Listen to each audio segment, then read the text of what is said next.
तर मित्रांनो, स्वागत आहे तुमच्या एका नवीन कहाणीमध्ये. कहाणी सुरू होता एक बेसहारा गरीब महिलेची. तिचं नाव आहे 5 राधिका. वर्षाची तेव्हाच तिचे आई बाबा वारले होते.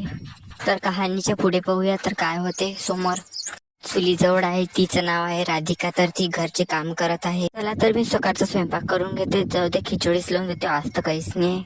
असं म्हणता म्हणता राधिका सगळं काम करू लागली.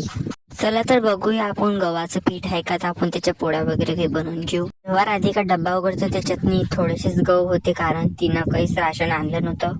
तर बघूया आपण मग किती दळण निघते, त्याच्यातून घरीच दळून घेतो. म्हणता म्हणता मग तिनं गहू डब्यातून काढून घेतले. आपल्याच घरी दळून घेऊ चक्कीतनी, मग सर्व काही काम झाल्यावर आपण मग हे करून घेऊ. म्हणता म्हणता ती घरीच दळण दळू लागली चक्कीने. दळण दळता दळता गाणं पण म्हणू लागली. पहिली माझी ओवी गा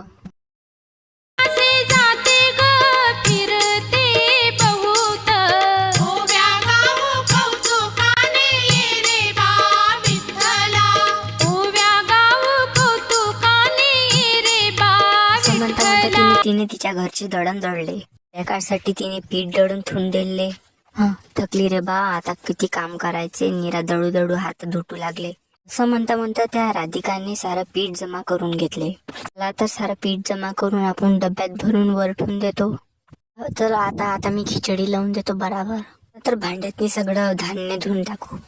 डाळ तिने खिचडीसाठी धुवून ठेवले. आता मी डाळ धुवून टाकतो पहिले, मग नंतर मी तांदूळ पण धुवून टाकतो. पहिले तांदूळ धुतो. असं म्हणता म्हणता तिने सर्व पटापट काम करू लागली. हे झालं आणि काळ्या टाकून घेऊ चुलीतनी, मग आपण भांडं ठेवून भात बनवून घेऊ. असं म्हणता म्हणता तिने राधिकाने चूल पेटवून दिली. बरं झालं बा, चूल पेटवली, नाही तर खूप वेळ लागला असं. त्याच्यात हवा पण सकाळपासून खूप चालू आहे. पटापट आपण तडका देऊन देऊ. चूल तर पेटली. चल पटकन आपण आता तेल घेऊ आणि तेलचा पण तडका देऊन देऊ. म्हणता म्हणता तिनं भांड्यातनी तेल टाकून दिलं. तर गरम होऊन तर पटापट मसाले पण टाकून देतो तडका लावण्यासाठी. डब्बा कुठे आहे? मग असं म्हणता म्हणता तिनं डब्बा टाकून दिला. चला तर आता मिरची पण टाकून देऊ, सर्व पावडर मसाले किसेल. तेल गरम झालं. वाव, किती मस्त बुलबुली येऊन राहिले. थोडस चमच्याने फिरून पण देऊ. तडका चांगला झालेला आहे आता मस्त पैकी. टाकू आपण डाळ आणि तांदूळ. असं म्हणता म्हणता मग राधिकानं तांदूळ आणि डाळ पटापट भांड्यामध्ये टाकून दिली.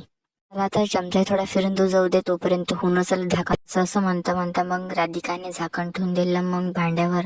चला तर मग भाजी तो होत असेल लवकर.